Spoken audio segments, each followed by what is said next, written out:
Good morning! Bahay na ako mga ka-baby love ko. Kaya, ang ganda ng camera ko talagang cellphone na to eh. Love na love ko to eh.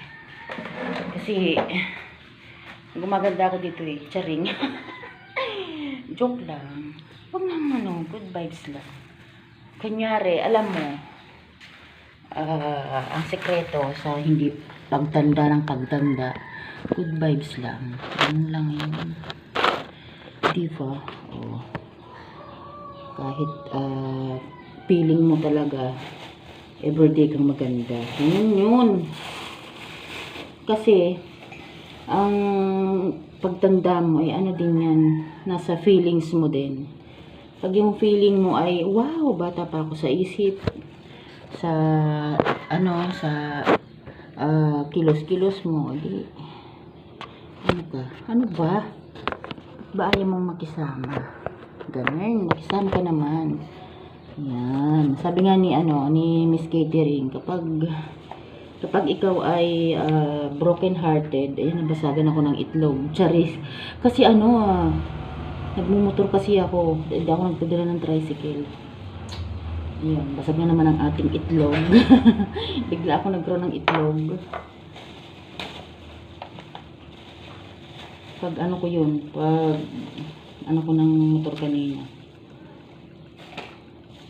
Pag liko ko, ayun, nadali. Kaya na. Ganun talaga yun. O, diba?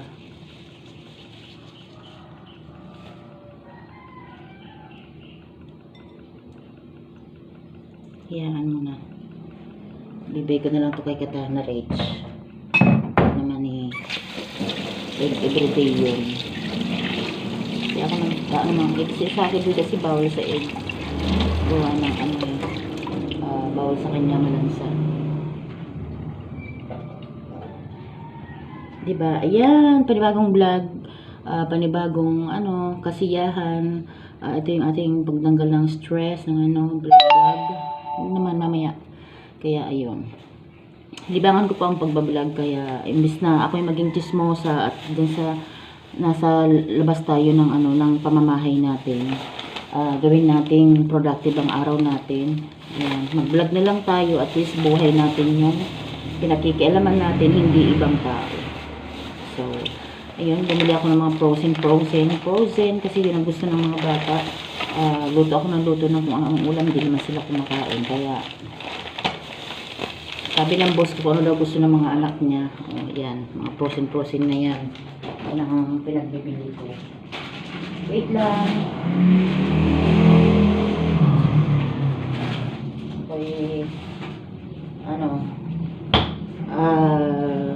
Nagtambak ng kasi, teka, magpansit tayo kasi umuulan. Pero konti lang para hindi masyadong gusto ni Alex pansit daw. Prosin ng ating kasi dapat to ay lulutuin ng birthday niya.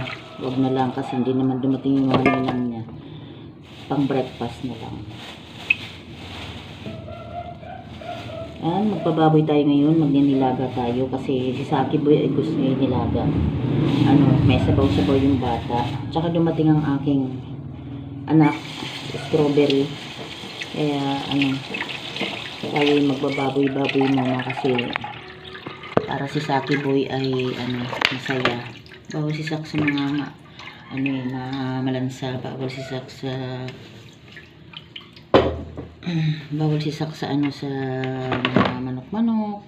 At saka siguro ko nagtataka yung binibilan ko ng baboy dun, bakit hindi ako bumili ng baboy, kasi nga 3 piraso lang kami minsan dito. Alangan, bumili ko sa ng marami. Gusto ko iba-iba yung pwede naman i-stock, kaso lang gusto ko kasi fresh, araw-araw yung fresh yung dudukutin ko. Yung parang konsumo lang sa isang araw, iba na naman kasi parang fresh tayo. Masyado na makemikal ang ating mga kinakain, tapos Di pa tayo bibili ng fresh, di ba? So kasi fresh araw-araw ang ating baboy, hindi yung galing sa rep, galing sa freezer, gano'n. Kaya hayaan nyo nang mapagod ako. May motor naman ako eh. Kaya tayo magpagod na mamalengke. Tsaka kaligayahan ko na naman yun. Vlog ko kasi yun. Kaya gusto ko araw-araw akong namamalengke para may mai-content tayo. Kasi nga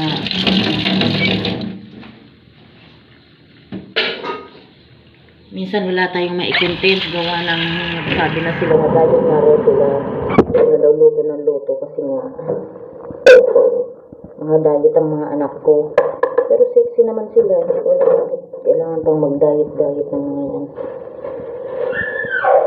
Arte din eh. Parang kala mo. Manang sa nanay, sorry. Ako nga din ako masyadong nag-ano ngayon. T-shirt na lang kasi ang daming pag ako nagsisexy, sasabihin ng dami ng mga kaya ba sexy? Alam niyo, hiwalay ako sa asawa. Gusto ko naman, maging presentable ako. Kaya yung mga ano sa akin na sexy ako. Ano akong iniintindi?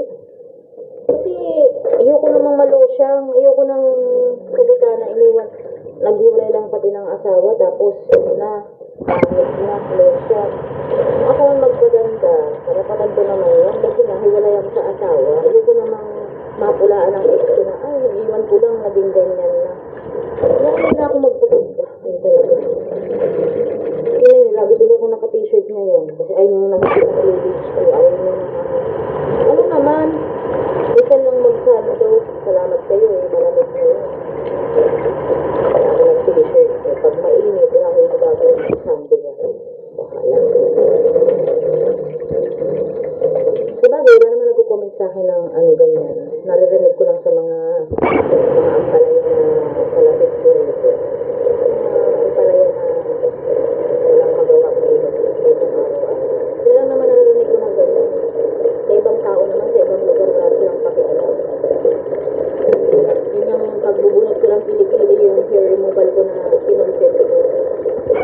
Ano po yung request po yun sa akin bago pala ako mag-vlog. Yung request sa akin yun, eh, ang tagal-tagal ko nga ano sa kanya. Actually, nag-vlog ako sa new channel ko. Yung old channel ko ay